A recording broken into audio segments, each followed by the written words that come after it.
So, hey everyone, this is Nether.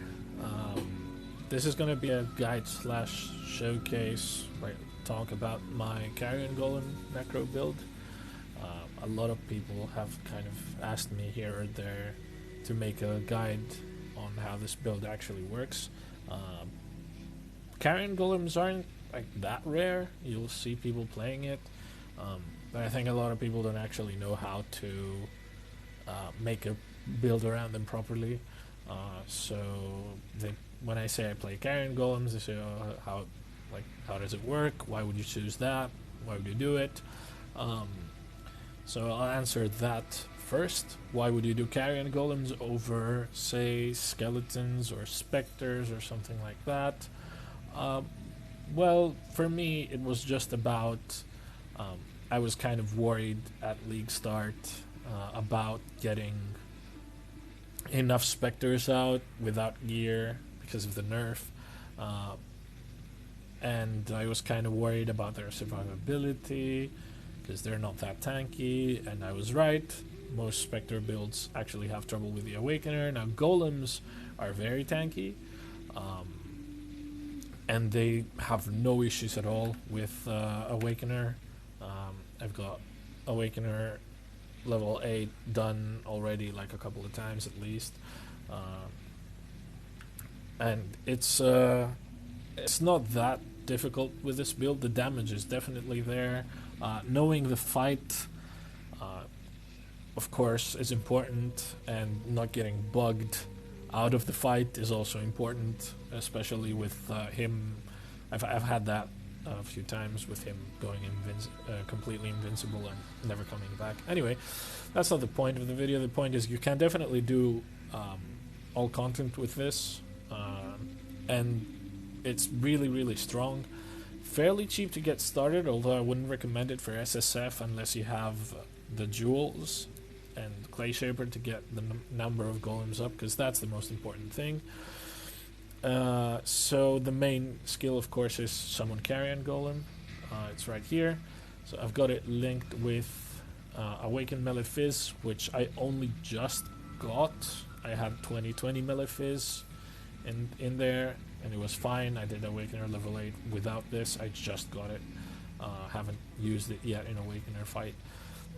I've got Maim, minion damage, Death Mark, which is really important, and I'm gonna stress that later, why this is so important, and Impale.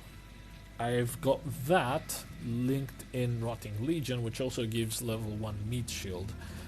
This is not a problem because we're using Death Mark. Why is Death Mark so important? Well, if you look at Carrion Golems and what they do, they use 3 moves. One of them is a leap, one of them is a ground slam, and one of them is a combo attack. That's the one you want on single target, okay? Because it does the most damage. In order for you to ensure that that's the one you're gonna get, you want your enemy death marked so your golems don't have weird things going on with their AI, because if they move away from a target, they'll then tend to leap onto him and use ground slam before they do anything else. So if you deathmark an enemy with the golems, they'll just stick to him and mostly use combo attack. Now, since we have that mechanic going on, we don't really bother with the minion's aggressiveness other than normal mapping, so I can use Rotting Legion and get the extra more multiplier from the level 1 meat shield, which is really nice to get. So that's the setup here. You can go without Rotting Legion, it's not necessary. Or you can go with a 5 link, so you can definitely do like a rare 6 link, or a different chest piece, or a 5 link of this. I did up to Awakener 6, I think, on a 5 link. So after that I linked this myself, so I just got the 6 link before I got to Awakener level 7, so I just switched to that. I don't think the damage was a problem, because it is a fake 6 link anyway. Then Carrion Golems need you to have other minions near them. That's the main reason we go Necro as well, because otherwise, if you just want to make a Golemancer, you can just go Elementalist and use a different type of Golem. But if you want to go Carrion Golems, you also want the rest of the minions, and that's when Necro starts becoming more appealing. Despite the fact that she has less damage overall, she gets a lot more survivability and things like that, which is nice. So in order to make sure that the golems get the 10 minions near them that they need, we use a bunch of different minions. First of all is zombies. Now I've got zombies here in a helmet with +2 and level 16 minion damage. The rest of it I don't really care about. It's even got a bottom rolled crafted life, which I could increase, but I haven't bothered. So you've got Ray Zombie. I need a level 21 gem for this in order to get to level 25 total, which will give me 10 zombies. Okay, so you can do other things to get more zombies, but that's the way I've gone about it. Then I've got Feeding Frenzy to grant the Feeding Frenzy buff to everything. Impale and Melee Fizz here as well. So that's a 5 link +2. It does a fair amount of damage on its own. Like, it's probably, if I remember right, it's more than 1.5, like closer to 1.75 mil Shaper DPS. Of course, this is most of our damage. The Carrion Golem, I think it's more like 4. So in total, you get a lot of damage with those two. And that's the main damage dealers of the build in terms of bossing, which is what you really care about. So what else is there? We've got Animate Guardian and Ray Spectre linked with Blood Magic. That's only useful for the Spectres, and Meat Shield, which keeps them alive.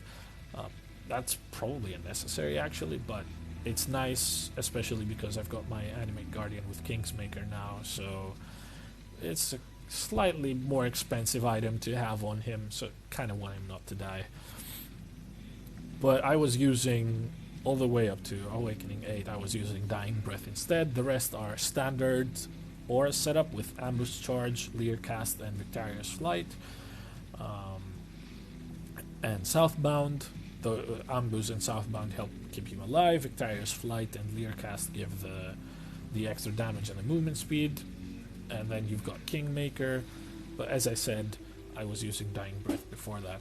So Kingmaker gives you Fortify consistently, gives you +50 multi to all your minions, which we will abuse actually. And then it gives them Culling Strike as well, so that's a very nice DPS increase. So that's the Guardian. We make sure to keep him alive. Obviously, we don't want to lose the Kingmaker, but yeah. Then with Ray Spectre, I'm using a Carnage Chieftain. Those are the ones that generate frenzies. A Host Chieftain. Those are the ones that generate power charges. And the Diabolist, which is the one that enfeebles this guy here. Okay? So why am I using Host Chieftains when most people aren't? I think once you get the Kingmaker and the +50 multi going, Host Chieftains seem to do more for you than just stacking up the frenzies faster, which is what you'll get out of using 2 Carnage Chieftains. There's no other Spectre that I would want to run anyway, because the 4th Spectre is normally the Rallying Cry Hellion thing, but I don't need Taunt on a Spectre because I have Taunt on the Golems from Meat Shield. So that's unnecessary, and the only other setup would be double Carnage Chieftains.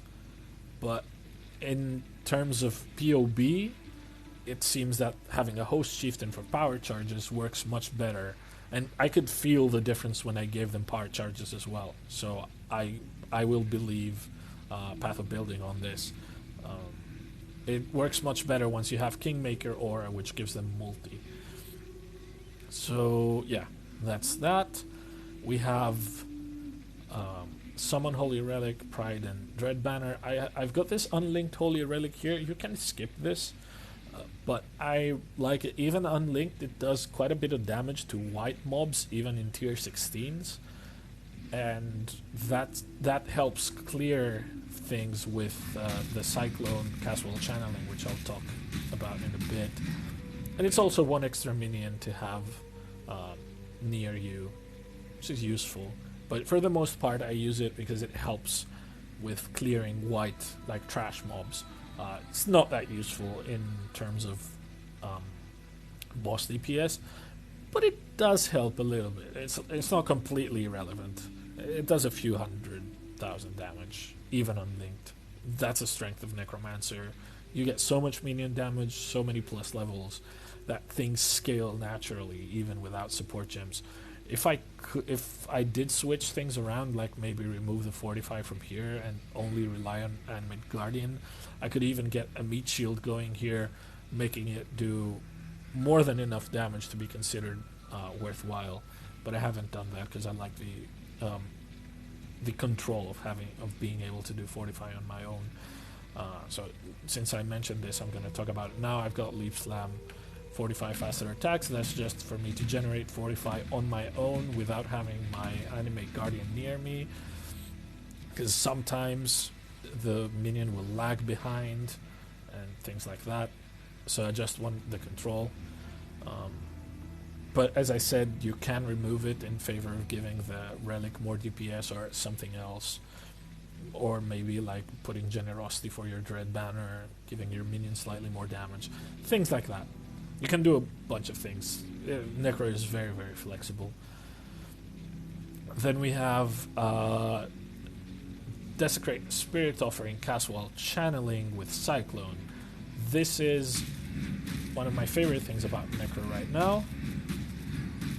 You could get more damage by using something else, like Flesh Offering, and using Brutality in your main links. That will give you more damage. But I want the consistent recharge of energy shield that this provides. It helps a lot to keep you alive. It is one of the main reasons why you go Necro, actually. So yeah, that's really important to me. And it helps keep the minions alive as well, especially in tough fights. So I wouldn't skip this. You could do Bone Offering to keep your minions alive. Most things that might kill them are dots and chaos damage, so I don't know how strong Bone Offering would be. You could do Flesh Offering to do even more damage, but my damage is already overkill and I don't really care about improving it. So yeah, that's that one. I think that's all the links. I've got 2 unset rings. One has Convocation, one has Summon Skitterbots. Skitterbots, of course, really, really strong. So I'm with Skitterbots, Dread Banner for Impale and Pride. You have a lot of damage that you're granting to your minions. You could even go some more defensive stuff, like Flesh and Stone or whatever it's called, or maybe Discipline, since we are running a lot of ES anyway. Depending on what you want. I really like the Skitterbots. They're also minions, so this buff, the more minions you have, the more consistent it's gonna be. So it's nice to have the Skitterbots as well, because that makes 12 non-golem minions that will stick to the target. So it makes it slightly more consistent for them to have the buff up all the time and do their maximum amount of damage. So in terms of other gear, as I've talked about the Rotting Legion and the helmet, Clay Shaper, of course, +1 to maximum number of golems, it's a must. Then the rest of my stuff is rares with just life, stats, and resists. Other than, of course, the Jinx Juju, which I'm using because the Spectres can just absorb that 10% of damage from hits, making me much tankier when it comes to taking damage from hits. I also got the reduced damage taken from damage over time here, so that's nice as well. It balances out a lot of things. Then in terms of other damage reductions, I use Soul of Shikari here to become immune to poison and reduce the chaos damage taken, which is the most dangerous type of damage for this build because it bypasses your energy shield, and obviously that means it also bypasses this spamming mechanic of Spirit Offering. So your only method of recharging once you get hit by chaos damage is your pot. So it's really important to reduce chaos damage as much as you can. Also, the immunity to poison is very strong against Al-Hazrim, the poison-based guardian. Otherwise, he will probably one-shot you through poison, which is not fun. You don't really need any of the other pantheons anyway. This used to be really strong because of Uber Elder, but I think this is more useful now. So I'm running with this most of the time. There is a chance that I might, on an Awakener fight, you can switch to Rislatha, upgrade it as well. This is really useful in Awakener fights, but once you've learned the fight, it's not that strong. Then Lunaris is the best pantheon for any minion build because of the Hallowed Husk, avoid projectiles that I've chained, and the rest of the stuff is also nice. It makes you a little bit tankier. So that's the pantheon. Now in terms of the tree, let's talk about the jewels first because they're very, very important. You want the Anima Stone, of course.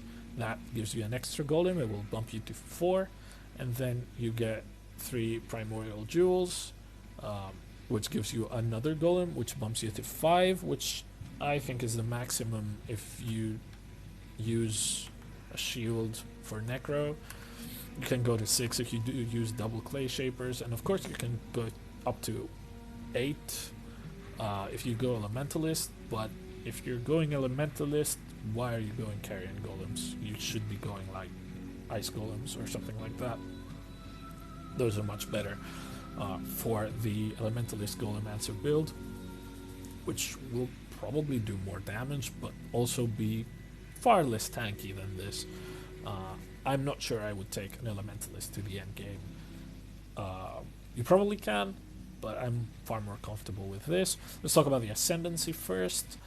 The last jewel is Anatomical Knowledge. This is the most life I can get from this jewel slot, so that's what I use. This is the best place on this particular tree to put it as well, so yeah. Then we've got the Ascendancy is very typical Necro stuff. Mindless Aggression, Unnatural Strength for the +2, Bone Barrier, and Mistress of Sacrifice. This is the most common setup. There is an argument to be made for Plaguebringer in this build. The reason that there is an argument to be made is because you can generate a corpse like this and just leave it there. So you can kind of generate corpses on demand and activate the with at least one nearby corpse mechanic. But one thing that I have to say about that is that Desecrate spawns 5 corpses and Spirit Offering consumes 5 corpses. So what will end up happening is you're going to consume all the corpses that you made all the time. Okay? That makes it really tough to have this up reliably, whereas Bone Barrier is much more reliable, and I prefer reliability over the slightly better node of Plaguebringer, which probably won't be up in hectic fights like the Awakener. I'd rather just straight up have the Bone Armor skill right here, which is very strong, instead of having to waste a slot on like a high-level Steel Skin or something like that. It's very useful, especially because Necro is so starved for slots, and also much more reliable. Makes your flask stronger as well. So I also allocate Profane Chemistry here to make my life flask even stronger, because that's the main way that I'm recovering life, is my life flask. So yeah, that's the life flask I'm using. I think this is I think I rolled this specifically. That's the only thing that I rolled specifically. The other ones aren't really... I haven't really bothered with them. As you can see, they're not even qualityed. And I don't really need the Eternal Mana Flask of Warding. It's only useful in no region maps. But it has a lot of charges, and it's nice to be able to do curse maps with this. It's because it's the best uptime for curse maps as well. So that's really nice. The rest of them are very, very basic. Actually, I should probably reroll this now that I've got the Pantheon upgrade and put something else here. Doesn't really matter though. I don't really care about that too much. So obviously I could min-max a bit more. Then we have the tree. We start over here. This is the pathing that you want to start from. Get Lord of the Dead as fast as possible. Grab some life and mana. Go through Cruel Preparation to get Death Attunement. The reason you want these early is because you're going to be leveling with zombies and skellies. Since Carrion Golem is an Act 4 gem, and you won't be able to wear Clay Shaper for a while anyway. So that's... it's nice to have the extra skeleton and the extra zombies, although zombies are much weaker early on now. Still, nice to have. So after that, you can go wherever, really. Usually, you're going to be close to wanting things like Golem Commander, so that you can have 2 golems immediately once you get your Carrion Golem. If you're going to level with Carrion Golem at all, you can stick the skeletons for a while, but I wanted to level with Carrion Golems to see how the build feels.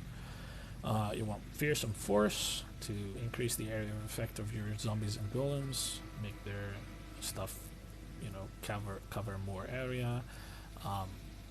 I went all the way to Indomitable Army because I was using Elemental Equilibrium with Grip of the Council and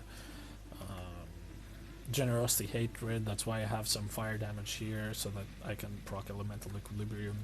I've stopped using that, transitioned to a pure Fizz setup because it's more damage and more tankiness for me. But I used to do that early on because it was easier actually to set that up. It's not as good, so I wouldn't recommend it. Other than that, go into the Templar here, get Sacrifice, get Spiritual Command. I only took this because it makes my leap faster, so that's the only reason. It's not really that amazing. It's just some attack speed. It's nice in terms of damage, but nothing special. But this is special in terms of damage. Of course, you go down through life, you get Grave Pact. You really want this, the 5% chance to deal double damage and all the increased damage on the way, and the accuracy. Those are nice. Go to Scion Life Wheel, of course, because we want more life. Most Necro builds will usually take more Order Life and stuff like that to boost their life total even more. I haven't felt the need for that. So upwards from here, you get Purity of Flesh, get all of this stuff, Redemption. It's really nice because of all the damage that you get. Sorry about that. And you get a movement speed. Then you get Devotion for more life. Then what else is there? The other way, Grave Intentions is very, very important. Chaos Resist is the only thing that you're gonna have trouble finding on your minions. That's really, really important to get. The 10% maximum life is extra maximum energy shield, also very useful. I think the combination of this, and all the other minion life on the tree is the main reason that keeps your minions, your minions stay alive in the Awakener fight. I've not had a minion die in the Awakening level 8 Awakener fight at all. So that's that. We get life and energy shield because obviously getting percent energy shield buffs this mechanic here. Otherwise, these would not be great nodes at all. And traveling to these would not be as good as going into more water for more life. But I like this to make the spirit offering stronger, and also because I personally don't like anointing Ravenous Horde, especially in 3.9. It was okay in 3.8. I still didn't do it because I use the same kind of pathing, and it's only a 2-point travel for this kind of pathing. Normally it's like 3 or 4, and it's not great. But I use the same kind of pathing, and the reason I like it even more in 3.9 is that the minion speed nerfs that Necro and Ravenous Horde got mean that for non-Spectre minions, like zombies and golems, they're actually kind of slow in terms of, like, if I do that, I'm gonna leave them behind, and that means I need to convocate them close to me. So the more speed that you have, the less you have to convocate minions. So it's much better for clear to have as much speed as you can get. And besides, you could argue like you're saving 5 points, which would get you like up to Heart of the Warrior at best. So you wouldn't get all of this, or it would get you. It really wouldn't get you very much in this kind of tree with Written in Blood and Melding. If I skipped all of that, maybe I could see it, but since I'm pathing this way, because I especially want Grave Intentions in 3.9, I think this is really important, as I said. So, yeah, I go all the way to get the extra 9%. Maybe it's not that great, I don't know, but it feels better to me when they have all the movement speed. And then, as I said, anointed Profane Chemistry. I will say you can anoint Heart of the Warrior, of course, it's very good. You can anoint Soul of Steel, obviously, is, the best anointment in the game if you can't take it. Bravery would be nice, a very cheap, more life node, but for the slight extra cost, I think Profane Chemistry is better. Herbalism could be slightly better than Profane Chemistry because the life flask is the main thing that I want from Profane Chemistry anyway. So I could see this if I wasn't anointing this, I would be anointing this any day. Probably not Heart of the Warrior, despite the fact that it's more HP. I think having the better life flask is very useful. So that's pretty much everything. I think I've got everything covered. I'm gonna do this Citadel here now. I wish I had the full blown Awakener fight to show. Maybe I'll do it later, and I'll have the recording, but for now I'm gonna have this going, and let me just adjust to playing this build again because I've been playing a different character just for funsies, because playing Necro can get... I don't think this build is boring per se. It's just that you've steamrolled the game so hard on Necromancer that it kind of makes you feel like you're cheating sometimes. So that's what we're gonna be doing now. I hope everything's gonna look fine, and hopefully I'm not gonna die, because it might happen. This character is very, very tanky. I don't generally die, but I might just might happen. Crusader fights are... Not Crusader, just Conqueror fights are always... can be a bit scary, no matter what. And Metamorph also, you know, all of these things have the potential to just one-shot you straight up, and Baron minions. I wish I could actually make Spectres out of those, because they're super solid. Yeah, that'll be a showcase though. We'll do the Crusader, and then I'm gonna end it there. And hopefully it will showcase exactly. I'm going a bit slow here. I could definitely be going faster. This build can go pretty fast compared to, say, like a skeleton, pure fizz skeleton build, which really, you know, you have to summon all the time, and it makes it kind of slow and awkward in clearing. Permanent minions don't really have that problem. It's really nice clear. And yeah, there's quite a few improvements that can be made actually to this build, although I moved away from it.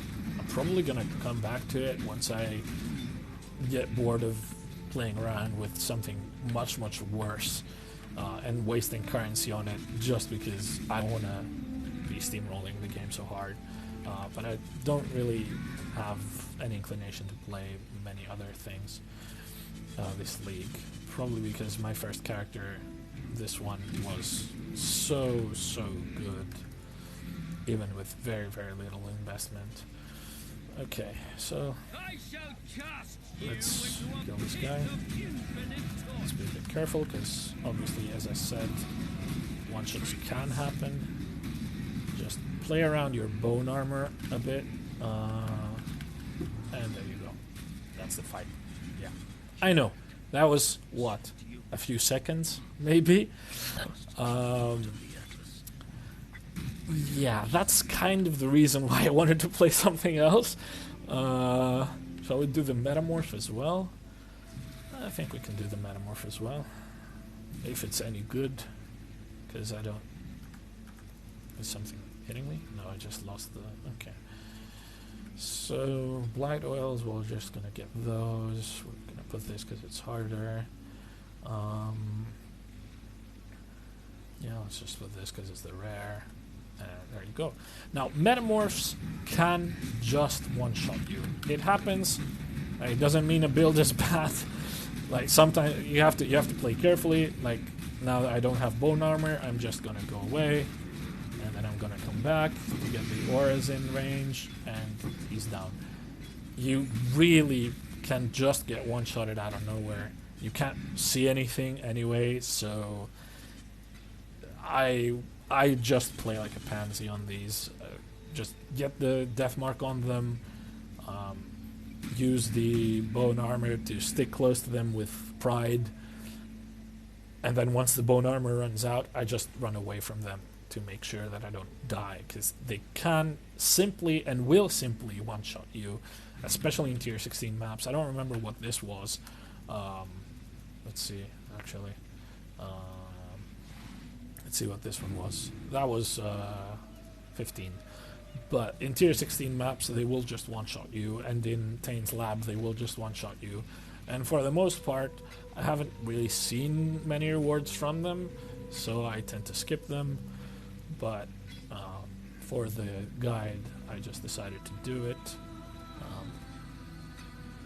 So now that we've done that, as I said, some improvements that can be made. 2120 or 23 Raised Zombie would obviously give you them a bit more life and movement speed to help them be better at clear.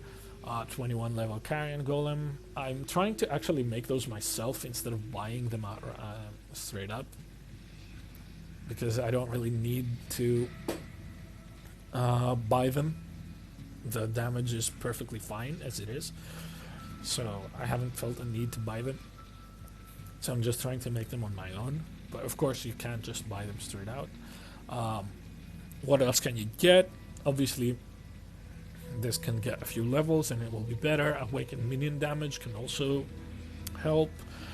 The zombies can also get Awakened Melee Fizz.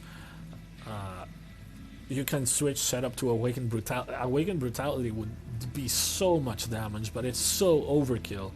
Because as you saw, that Baron fight, which was, tier 15 Conqueror, was very fast. And I can tell you, and I hopefully will have Cyrus to show you later on, I can tell you that Cyrus fight is mostly just you getting playing around his clusterfuck, because the damage is way more than required, and I'm hoping to soon get some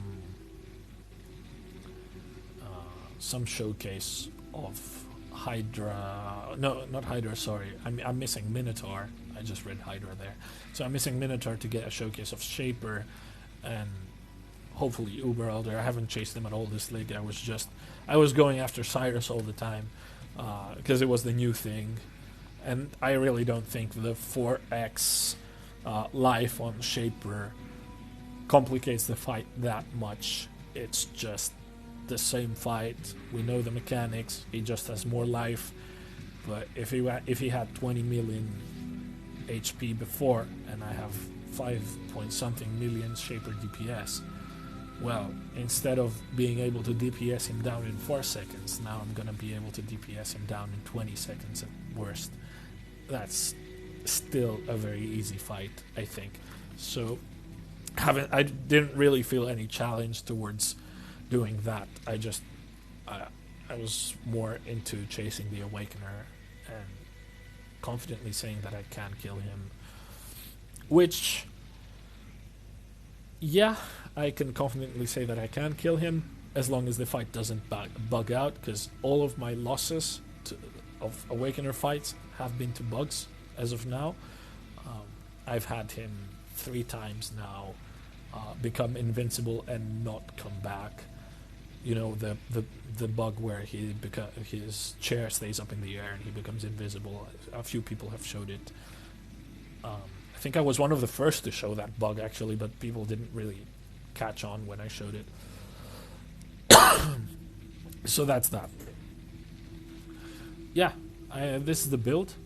There are other ways to play Carrion Golems. This is just my take on it.